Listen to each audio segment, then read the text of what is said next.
itel s23 plus. এই ফোনটার স্পেসিফিকেশনগুলো স্ক্রিনে দেখতে পাচ্ছেন। এটার অফিসিয়াল প্রাইস 20,000 টাকা। 20,000 টাকায় কার্ভড অ্যামোলেড ডিসপ্লে, সুন্দর ডিজাইন আর ইউনিসক টাইগার T616 প্রসেসর।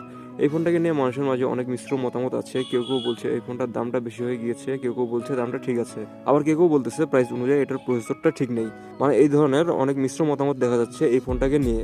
আচ্ছা, আগে এটার প্রসেসরটার ব্যাপার একটু বলি। হ্যাঁ, এটা ঠিক যে ইউনিসক প্রসেসর সেরকম নাম করা কোনো প্রসেসর না। এখন নাম সুনামটা সাইডে রেখে এই প্রসেসরটা আসলে অন্যান্য যে প্রসেসর আছে সেই প্রসেসরগুলোর মধ্যে কোন প্রসেসরের সমতুল্য এই প্রসেসরটা, মানে আর কি এই প্রসেসরটার অবস্থানটা আসলে কি। মিডিয়াটেকের পরিচিত একটি প্রসেসর আছে, সেটা হচ্ছে মিডিয়াটেক হিলিও G85।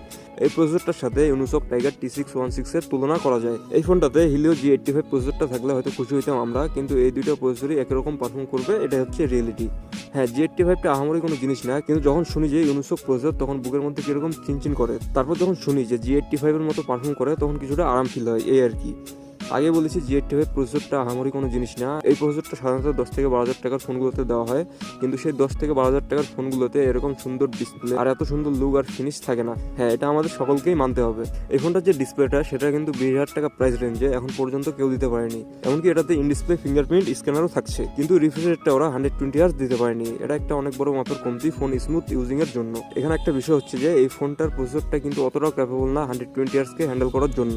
120 Hz শুধু দিলেই হবে না, ডিসপ্লের 120 Hz কে হ্যান্ডেল করার জন্য ক্যাপেবল প্রসেসরও প্রয়োজন। মেন বিষয়টা হচ্ছে কি জানেন, এই ফোনটা আসলে সকলের জন্য না। ধরেন যাদের পারফরমেন্স লাগে এই ফোন তাদের সন্তুষ্ট করতে পারবে না, কিন্তু পারফরমেন্স লাগে না এরকম অনেক ইউজার আছে কিনা? অনেক আছে। আমার হিসেবে তো বেশিরভাগ ইউজারই ওরকম যাদের পারফরমেন্স ম্যাটার করে না। তারা আর কি ফোন কল আদান প্রদান, টুকটাক ভিডিও দেখা, টুকটাক ফেসবুক ইউটিউব চালানো, এই ধরনের কাস্টমারের জন্যই মূলত এই ফোনটা।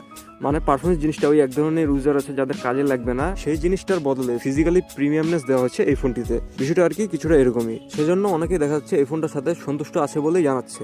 আর অসন্তুষ্ট কারা হচ্ছেন, যাদের আর কি একটু পারফরমেন্স প্রয়োজন হয়, তারা আর কি সেটার কমতি অনুভব করছেন এই ফোনটাতে। এটাই হলো মূলত টোটাল বিষয়টা আর কি। তাই যাদের পারফরমেন্স ম্যাটার করে এই ফোনটা তাদের জন্য না। তারা সেম প্রাইসে অবশ্যই এর থেকে ভালো পারফর্ম করা ফোন পেয়ে যাবেন। আর এর ক্যামেরার ব্যাপারে বলতে গেলে প্রাইস অনুযায়ী এটার ক্যামেরা বেশ ভালোই ছিল।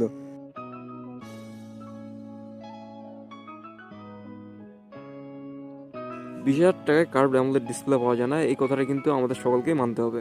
এমন কথা হচ্ছে 20,000 টাকা নিলেন, নিয়ে শুধু ডিসপ্লেটাকে দুই সাইড থেকে কাট করে দিলেন, রিফ্রেশ রেটও নাই, ক্যাপেবল প্রসেসরও নাই।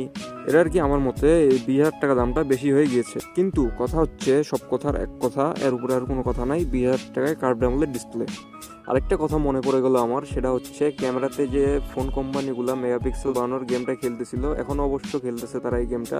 তারপরে একটার জায়গায় 4টা ক্যামেরা, মানে এরকম কম দামে কি আরো কার্ভ ডিসপ্লে ফোন দেখতে চলেছি নাকি আমরা? এই জিনিসটা আর কি কেন জানি মনে হলো আমার। যাই হোক, সময় হলে সবকিছু দেখবোই আমরা, এটা কোনো বড় কথা না। বড় কথা হচ্ছে যে ভিডিওটিতে যদি একটা লাইক দেন আর যদি চ্যানেলটিকে সাবস্ক্রাইব করে দেন, তাহলে এর থেকে ভালো আর কিছুই হতে পারে না। অসংখ্য ধন্যবাদ। ভিডিওটিতে একটা লাইক করবেন প্লিজ। কোনো কিছু জিজ্ঞাসা থাকলে কমেন্টে জানাতে পারেন। তো এই ছিল এই ফোনটাকে নিয়ে আমার আর কি ওপিনিয়ন। ভালো থাকবেন, সুস্থ থাকবেন। কথা হচ্ছে পরবর্তী কোনো ভিডিওতে।